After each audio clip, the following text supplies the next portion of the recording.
Globally നോക്കുമ്പോൾ 40% കൂടുതൽ ആളുകൾ തീവ്രമായ സ്ട്രെസ്സിലൂടെ കടന്നു പോകുന്നുവെന്ന് കണക്കാക്കപ്പെടുന്നു.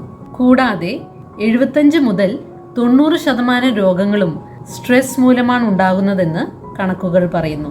ജീവിതത്തിൽ എപ്പോഴെങ്കിലും, പ്രത്യേകിച്ചും ചെറുപ്പകാലത്തിൽ ഉണ്ടായിട്ടുള്ള ട്രോമ അല്ലെങ്കിൽ നെഗറ്റീവായ എക്സ്പീരിയൻസ് വിട്ടുമാറാത്ത സമ്മർദ്ദമായി, സ്ട്രെസ്സായി ശരീരത്തിൽ സ്റ്റോർ ചെയ്യപ്പെടുന്നു.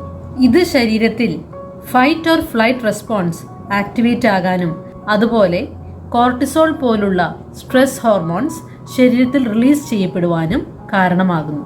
ഇത് നിരന്തരമായ റിയാക്ഷൻസ് ശരീരത്തിൽ ഉണ്ടാകുവാനും നമ്മുടെ രോഗപ്രതിരോധ സംവിധാനത്തെ തളർത്തുവാനും കാരണമാകുന്നു.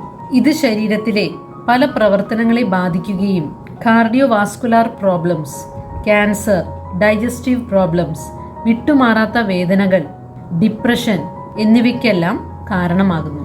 അതുകൊണ്ട് ഇങ്ങനെയുള്ള രോഗങ്ങൾക്ക് കാരണമാകാതിരിക്കേണ്ടതിന് നമ്മുടെ ട്രോമാസിനെ അഡ്രസ് ചെയ്യേണ്ടത് വളരെ ആവശ്യമാണ്. ഇതിനായി പ്രൊഫഷണൽ ഹെൽപ്പ് തേടാവുന്നതാണ്. ഇതുകൂടാതെ നമുക്ക് സ്വന്തമായി ചെയ്യാൻ കഴിയുന്ന പല കാര്യങ്ങളുമുണ്ട്.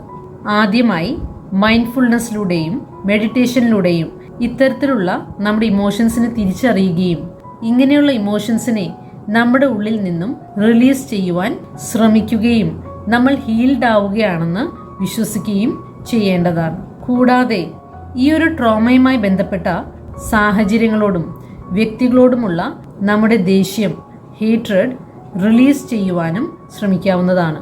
ഇത് നമ്മുടെ ആരോഗ്യം വീണ്ടെടുക്കാൻ വേണ്ടിയാണ്, നമുക്ക് വേണ്ടിയാണ് ചെയ്യുന്നതെന്ന് ഓർത്തുകൊണ്ട് അങ്ങനെ ചെയ്യാൻ ശ്രമിക്കാം. രണ്ടാമതായി ഫിസിക്കൽ ആക്ടിവിറ്റി, എക്സസൈസും യോഗയും നടപ്പും അതുകൂടാതെ ബോഡി മൂവ്മെന്റ്സ് അടങ്ങുന്ന പല കാര്യങ്ങളിലും ഏർപ്പെട്ടുകൊണ്ട് നമ്മുടെ ശരീരത്തിലുള്ള ടെൻഷനും ആങ്സൈറ്റിയും റിലീസ് ചെയ്യാൻ സാധിക്കുന്നതാണ്. മൂന്നാമത്തേതാണ് ജേർണലിംഗ്. നമ്മുടെ ഉള്ളിലെ ഫീലിങ്സിനെ, ചിന്തകളെ തിരിച്ചറിയുവാൻ വേണ്ടി അവയെ എഴുതാൻ ശ്രമിക്കുന്നത് നല്ലതാണ്. എന്നാൽ അവയെ വീണ്ടും വീണ്ടും വായിക്കേണ്ടതില്ല. അതിനു പകരമായി എഴുതിയ ശേഷം അവ കത്തിച്ചു കളയുന്നത് ആ ഫീലിങ്സിനെ റിലീസ് ചെയ്യുവാൻ വളരെയധികം സഹായകരമായിരിക്കും. അവസാനമായി ബ്രീതിങ് പ്രാക്ടീസസ്. ഡീപ്പ് ബ്രീതിങ്ങും മറ്റുള്ള ബ്രീതിങ് പ്രാക്ടീസസും ദിവസവും പരിശീലിക്കുന്നതും സഹായകരമാണ്.